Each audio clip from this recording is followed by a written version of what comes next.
Há uma nova religião em nosso mundo. Para ser honesto, esta não é uma nova religião, pois ela existe desde o início dos tempos. Mas a razão pela qual me refiro a ela como a nova religião é que ela raramente, se é que alguma vez, é vista como uma religião. A religião vai diretamente contra a verdade fundamental da vida cristã. O ponto de partida do cristianismo é a morte. Começa com a morte do eu. Para ter um relacionamento com Cristo, é preciso morrer para si mesmo. Esta religião nada mais é do que a religião do eu. Jesus Cristo afirmou: se alguém quiser seguir-me, negue-se a si mesmo, tome a sua cruz e siga-me. A frase falada por Jesus é um poderoso chamado ao discipulado encontrado nos evangelhos, especialmente em Mateus 16, verso 24, Marcos 8, verso 34 e Lucas 9, verso 23. Essa declaração encapsula a essência do compromisso cristão e da jornada de fé. É um chamado para o compromisso total com Cristo. Carregar a própria cruz significa comprometimento completo e inabalável em seguir Jesus, independentemente do custo. Significa priorizar os ensinamentos de Cristo e seu exemplo acima de tudo, incluindo desejos pessoais, ambições e até planos de vida. Significa que mesmo que o mundo o odeie, você seguirá Cristo. Significa que, se for preciso ficar sozinho, você seguirá Cristo. Significa que, mesmo com as costas contra a parede, você seguirá Cristo. É um chamado à negação de si mesmo. A frase levar a minha cruz e seguir-me também implica o conceito de negar a si mesmo, abandonar o egocentrismo e o egoísmo. Trata-se de colocar as necessidades dos outros e o trabalho do reino de Deus acima dos próprios interesses e desejos pessoais. É um chamado para não viver na carne, mas viver no Espírito e em obediência à palavra de Deus. A frase levar a minha cruz e seguir-me trata-se de morrer para si mesmo. É a negação do eu. Jesus enfatizou aos seus discípulos a importância de pegar a própria cruz, um símbolo de morte, e segui-lo. Ele deixou claro que quem deseja segui-lo deve negar a si mesmo. Essa negação envolve uma entrega espiritual, simbólica e até física de suas vidas, se necessário. Essa negação de si mesmo não é apenas parte de ser um seguidor de Cristo. É essencial. Jesus ensinou que aqueles que tentam preservar suas vidas terrenas podem acabar perdendo suas vidas eternas, enquanto aqueles que sacrificam suas vidas por amor a Ele encontrarão a vida eterna. Nas Escrituras, morrer para si mesmo é consistentemente apresentado como um aspecto não negociável da vida cristã. No entanto, no mundo de hoje, muitos professam o cristianismo, mas vivem em contradição com seus princípios. Alguns afirmam ser cristãos, mas continuam envolvidos em fornicação, roubo ou mentiras injustificadas. Isso contradiz a essência do novo nascimento em Cristo. Vir a Cristo significa ver a própria vida antiga, crucificada com Ele, e começar de novo, em obediência aos seus ensinamentos. Deve haver uma transformação perceptível na vida de alguém ao aceitar Cristo.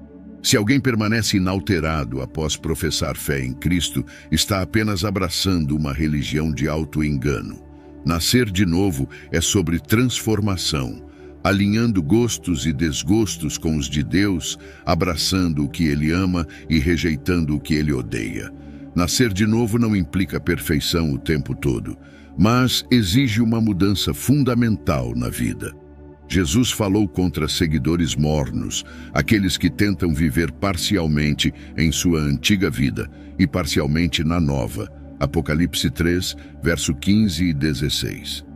Ele adverte que rejeitará esforços tão hesitantes.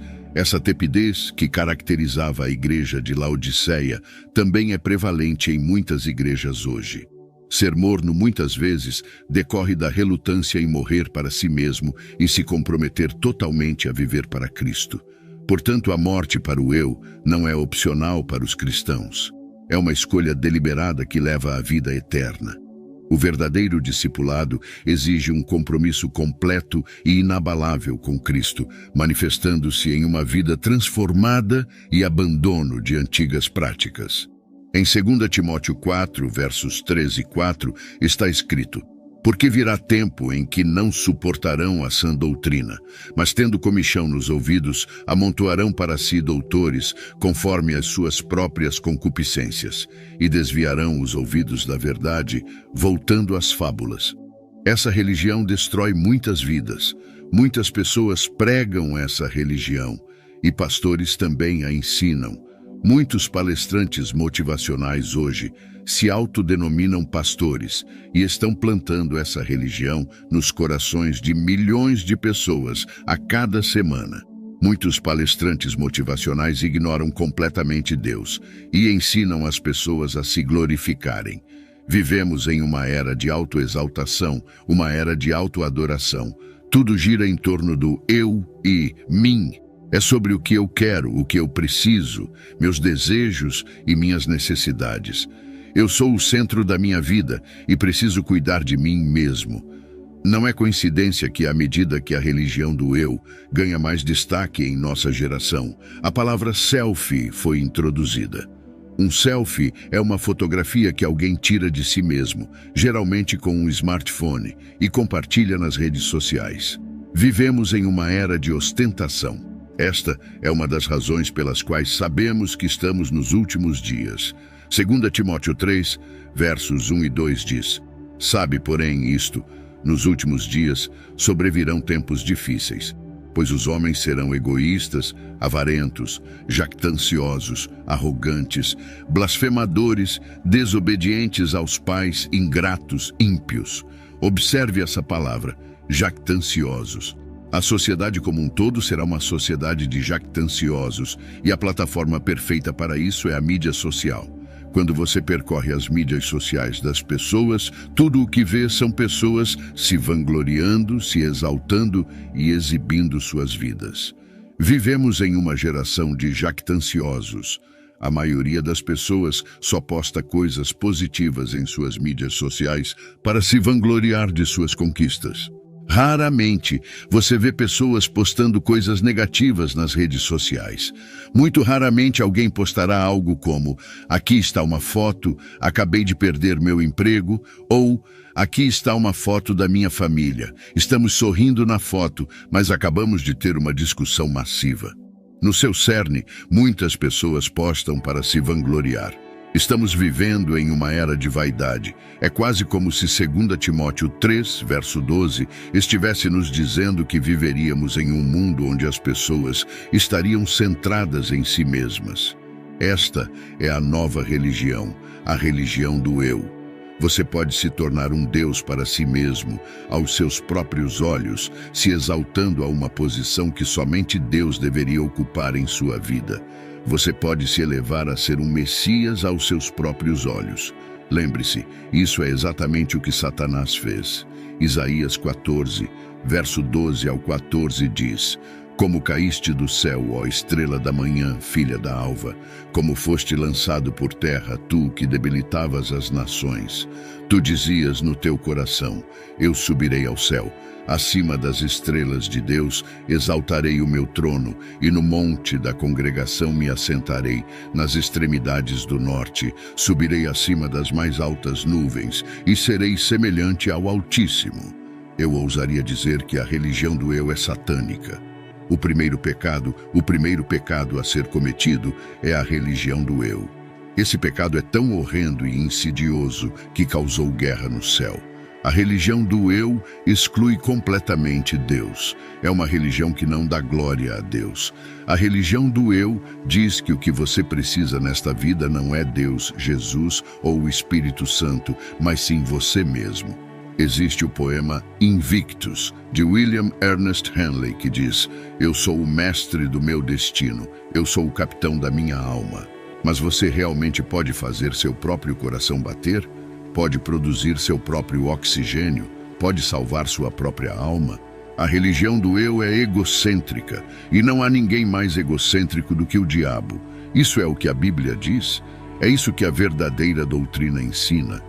Jesus veio à Terra para dizer que você não precisa de ninguém, nem mesmo de Deus. Isso é o que os apóstolos pregaram, pelos quais até escolheram morrer. Você pode se ajudar? É isso que a Bíblia prega?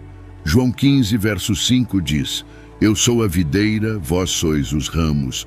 Quem está em mim e eu nele, esse dá muito fruto, porque sem mim nada podeis fazer. O Salmo 121, verso 1 e 2 declara: Eleva os olhos para os montes, de onde me virá o socorro? O meu socorro vem do Senhor, que fez o céu e a terra. Você não pode fazer nada sem Deus. Nada funciona na terra sem o conhecimento de Deus. Se alguém está dizendo que você não precisa de ninguém, ou que você é suficiente por si mesmo, ou que não precisa de Deus, você está ouvindo a religião do eu. A religião do eu se concentra em si mesma e deixa Deus de fora. Podem chamá-la de automotivação, autoelevação ou autodesenvolvimento, mas seja qual for o nome, não é aprovada por Deus. Deus deve estar no centro de tudo que você faz, em tudo, seja dependente dele e somente dele. Gálatas 1, verso 6 ao 9 diz: Admiro-me de que tão depressa estejais desertando daquele que vos chamou na graça de Cristo para outro evangelho, o qual não é outro, senão que há alguns que vos inquietam e querem transtornar o evangelho de Cristo. Mas ainda que nós mesmos, ou um anjo do céu, vos pregasse evangelho que vá além do que vos temos pregado, seja anátema. Assim como já dissemos, e agora repito, se alguém vos prega evangelho que vá além daquele que recebestes, seja anátema. Paulo está declarando enfaticamente que se alguém vier pregar outra doutrina, outra religião que seja diferente da religião de Cristo, você deve rejeitar. Se alguém lhe disser que você não precisa de Deus ou de mais ninguém, você deve se afastar deles. Essa religião do eu é pervasiva e ela não começou apenas hoje. Na Bíblia, um homem rico seguiu a religião do eu e pagou com sua vida. Lucas 12, verso 19 e 20 diz: E direi à minha alma: Alma, tens em depósito muitos bens para muitos anos. Descansa, come, bebe e folga. Mas Deus lhe disse: Insensato, esta noite te pedirão a tua alma. E o que tens preparado, para quem será? Esse homem se glorificou, afirmando que tinha feito tudo por si mesmo. Talvez tenha sido influenciado por palestrantes motivacionais que dizem que ninguém pode ajudá-lo, exceto ele mesmo. Mesmo que você corra do ponto A ao ponto B, acumulando tesouros para si mesmo, quem possibilitou que você fizesse isso? Ninguém além de Deus. Louvar a si mesmo é fútil. Jesus diz que sem ele, você não pode fazer absolutamente nada. Davi reconheceu que sua ajuda vem de Deus acima. Ele não afirmou que podia fazer isso por si mesmo. Ele buscava a ajuda de Deus. A religião do eu é satânica e muitos cristãos não estão cientes disso. Pergunte a si mesmo: quando foi a última vez que ouviu um sermão sobre morrer para si mesmo? Morrer para si mesmo é uma doutrina cristã fundamental. Gálatas 2, verso 20 diz: Estou crucificado com Cristo, logo já não sou eu quem vive, mas Cristo vive em mim.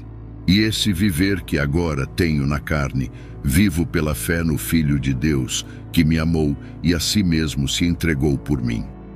Este versículo do apóstolo Paulo significa que ao aceitar Cristo, os crentes simbolicamente morrem para sua antiga natureza pecaminosa e vivem uma nova vida em fé e obediência a Cristo. Lucas 9, verso 23, enfatiza ainda mais isso, afirmando: E dizia a todos: Se alguém quer vir após mim, a si mesmo se negue, dia a dia tome a sua cruz e siga-me. Jesus destaca a necessidade de renúncia do eu e disposição para suportar dificuldades ou perseguições por amor a ele. Romanos 6, verso 6 diz: Sabendo isto, que o nosso velho homem foi com ele crucificado, para que o corpo do pecado seja desfeito, a fim de que não sirvamos mais ao pecado. Este trecho reflete a ideia de que os cristãos devem renunciar aos seus antigos modos de viver no pecado e adotar uma nova vida de retidão. Morrer para si mesmo não significa uma morte física literal, mas sim uma morte metafórica. Nesse sentido metafórico, o egoísmo, o orgulho e os hábitos pecaminosos são sacrificados para viver uma vida de humildade, serviço e obediência a Deus. Trata-se de colocar a vontade de Deus acima dos próprios desejos, resultando em crescimento espiritual e um relacionamento mais profundo com Deus. Esse conceito é central para o discipulado cristão e é visto como um caminho para a verdadeira liberdade espiritual e plenitude. Essa é a essência da fé cristã. A fé cristã é caracterizada por um compromisso total, submissão total e obediência total a Deus. É escolher seguir a vontade de Deus de todo o coração, sem reservas. Não é possível ter um pé dentro e outro fora. Escolha hoje que você e sua casa servirão ao Senhor. Independentemente do custo, tome a decisão de servir ao Senhor com compromisso inabalável e dedicação. Lembre-se de que a verdadeira grandeza reside na humildade, no serviço desinteressado e na submissão a Deus. Na jornada da vida, o sacrifício do egoísmo e a entrega ao plano divino não apenas fortalecem o espírito, mas também pavimentam o caminho para uma paz interior duradoura, que ao trilharmos o caminho da renúncia de nossos próprios desejos em prol da vontade de Deus, possamos descobrir uma liberdade que transcende as limitações terrenas. Que a luz da fé guie cada passo e que a decisão de servir ao Senhor seja a âncora que mantém firme nossa jornada espiritual. Neste compromisso total com Deus, encontramos não apenas propósito, mas também uma fonte inesgotável de amor, graça e verdadeira realização. Que essa jornada de morrer para si mesmo seja marcada pela beleza da transformação interior e pela alegria de viver em alinhamento com o plano divino. Que a paz de Deus, que excede todo o entendimento, guarde os corações e as mentes daqueles que escolhem seguir o caminho da humildade e do serviço. Que a busca por uma vida centrada em Deus seja recompensada com a plenitude de sua presença constante. Que cada decisão de servir ao Senhor seja um testemunho radiante da graça transformadora que flui da escolha corajosa de morrer para si mesmo. Se hoje, neste momento, você experimentou a presença do Espírito Santo ao assistir este vídeo e sente o desejo de ter um encontro transformador com Cristo, dando início a uma nova fase da sua vida, ou quer renovar seu compromisso por ter se distanciado dos caminhos por algum motivo, ou até mesmo nunca aceitou Jesus Cristo como Senhor em sua jornada, convido amorosamente você a aceitar Cristo. Deixe seu comentário abaixo expressando: eu te aceito, Senhor Jesus, como meu único e suficiente Senhor e Salvador da minha vida. Até a próxima.